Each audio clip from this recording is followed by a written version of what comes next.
Okay, this is section or part 11 of the Duke of Doom.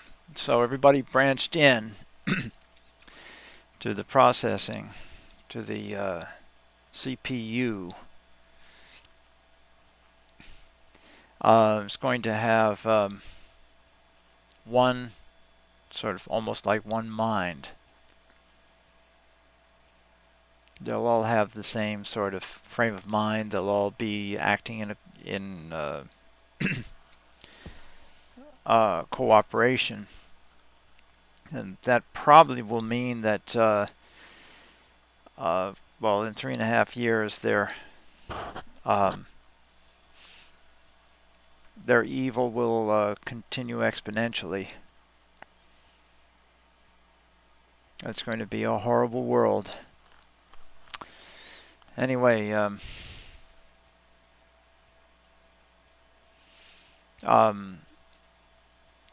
as I was saying, headquarters will be aware of every thought that each of these people is thinking. So that happens in a sort of indirect way right now when people get initiated into an organization. For example, like in one of these witchcraft organizations.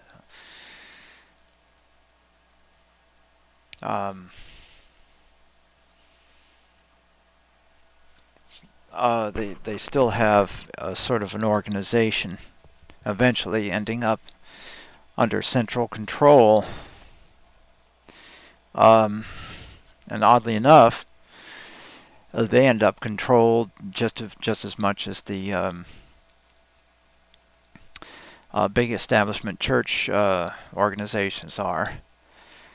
They don't know it, but they're infiltrated and controlled. So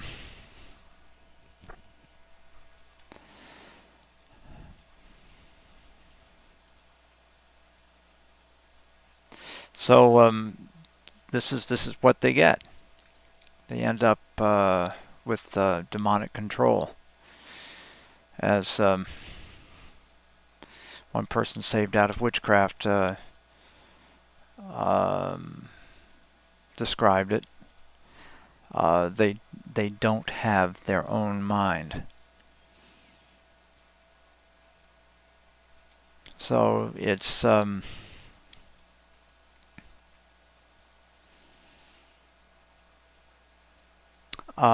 that's how it's going to be. The people will ultimately choose between the ability to decide and the ability to the ability to decide, or the situation where they will never make another decision again.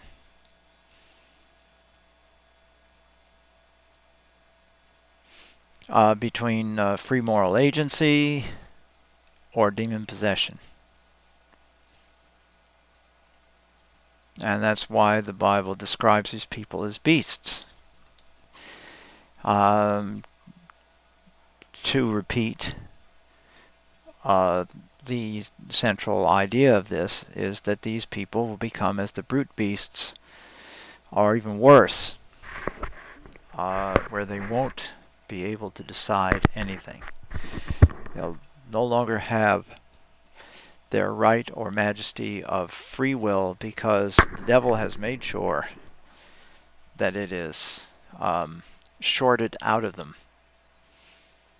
They will all be like the short circuit. They'll need input, but they won't get any.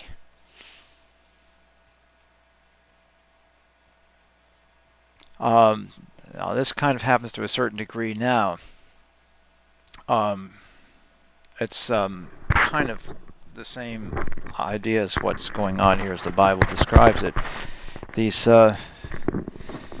people now have rejected Jesus. They literally reject Christ. They've made their decision. They've decided to reject Jesus.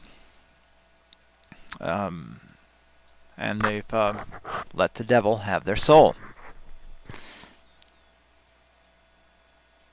So what we're looking at here in the last days of mankind and history of man is now we're considering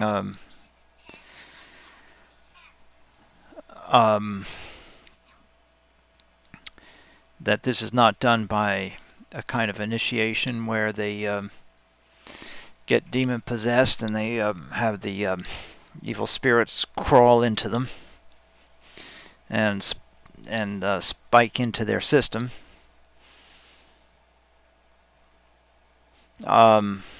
And where they, cut their wrists or something like that. But now they're going to be, at this time, later on, not now, but later on in this, what is called the Great Tribulation, these people will be receiving the mark of the Antichrist. And this will be, this sort of witchcraft initiation will be done electronically. The ultimate cutting edge, state of the art, as they say, be the state of the black art. It's already happening to a certain degree, where what happens is that once these people lose their mind, they no longer have their own mind. They also have a big problem, because they can't just say, well, it didn't work for them and they didn't like it. They just can't go back.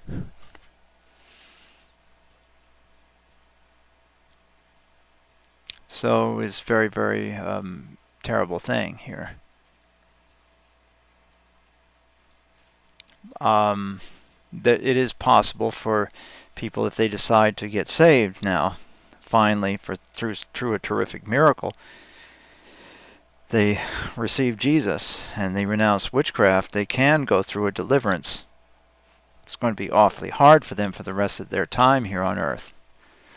But you see that there's no possibility of a deliverance once they get this mark. That's how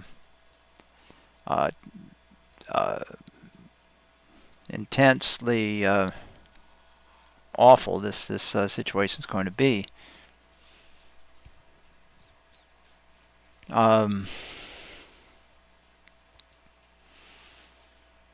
That's the mark of the beast, the Antichrist.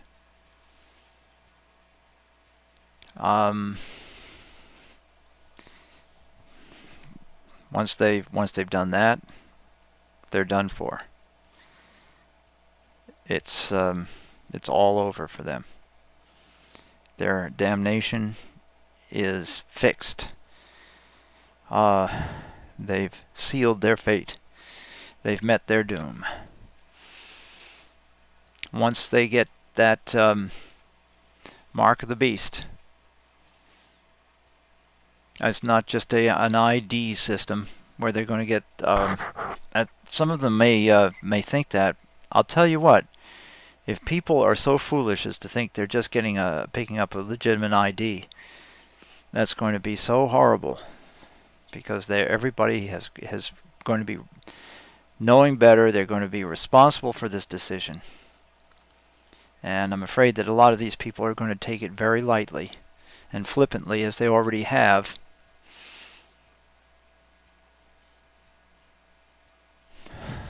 But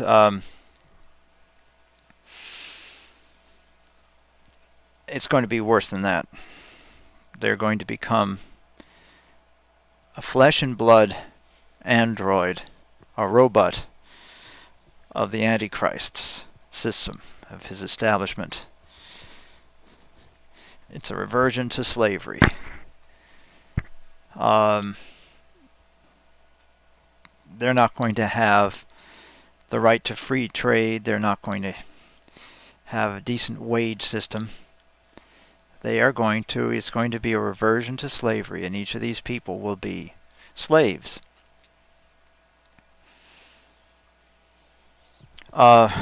There will no longer be individual decisions. There will no longer be the individual in charge of their own thoughts. No longer individual sense of ethics or anything else, or lack of it. There is only going to be demon possession and slavery. No choices anymore. No free moral agency.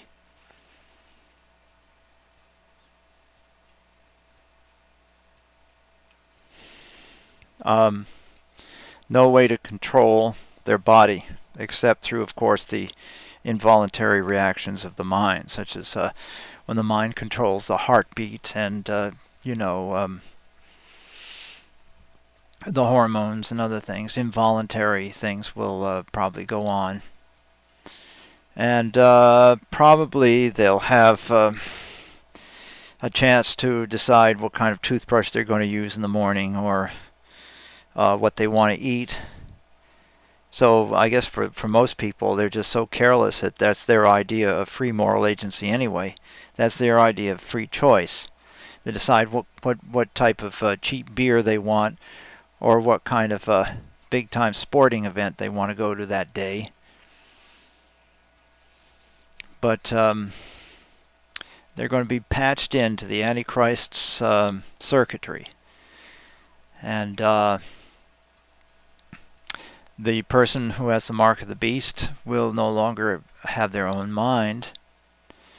All of their thought processes will have to be in accordance with the status quo of the Antichrist's system. They cannot act otherwise. It's going to be kind of an intrusion, a literal intrusion into the circuitry of the human brain. Synthetic implants put into a human brain. Probably the frontal lobe of the human brain, the area of the mind that's associated with higher functions of the brain, such as choices and things.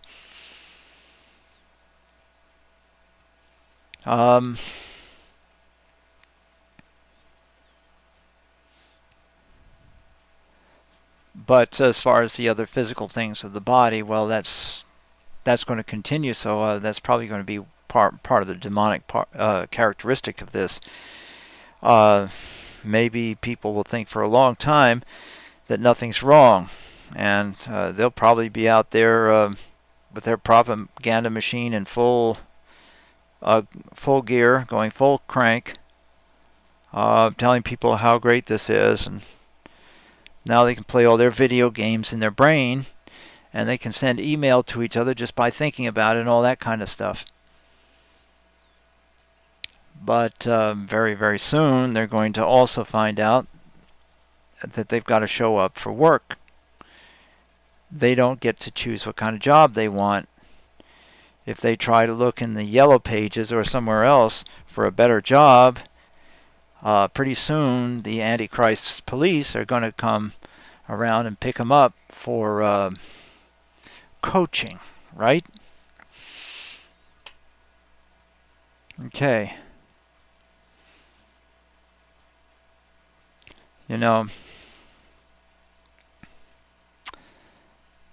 It's all going to be kind of the typical disaster of having things, having a top-heavy centralized authority having to decide everything. It doesn't work. It never has. And that's probably why this isn't going to work.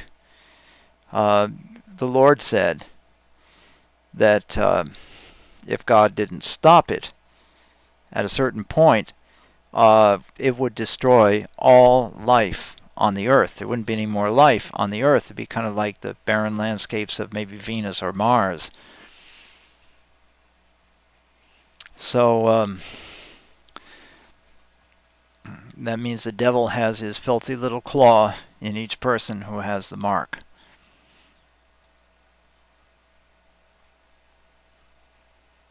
So the individual will no longer be in control of his own actions. No longer in control of his own choices.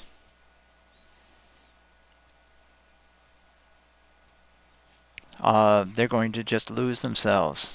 They sit down to have that mark of the beast put on, and that's it. They're gone. You know? But it's not just a physical thing of the mind. You know, like in some accident where somebody loses most of their mind and they're like a vegetable in a hospital bed, hooked up to a lung machine.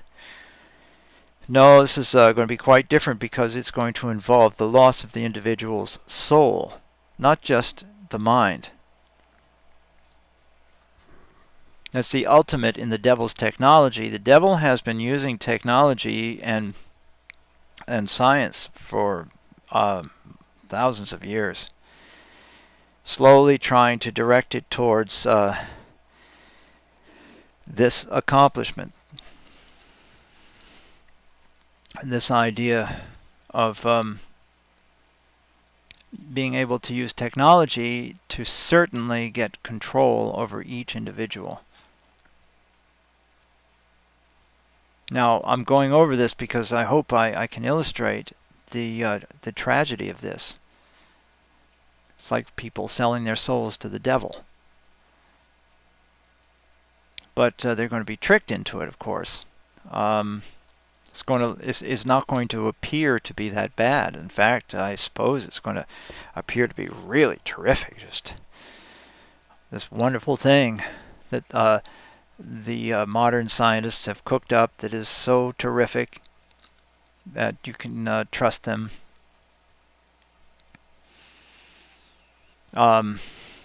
It's not going to be like major surgery. It's just going to be a very, very simple thing, simple procedure. They'd probably be able to bring it out to the people in trailers or special trucks or something else, airlift it out on helicopters and things, little clinics, little Antichrist clinics. I don't think they'll call him the Antichrist. They'll probably call him the Pharaoh or some great name. And everybody will get his number. So, local anesthetic or something.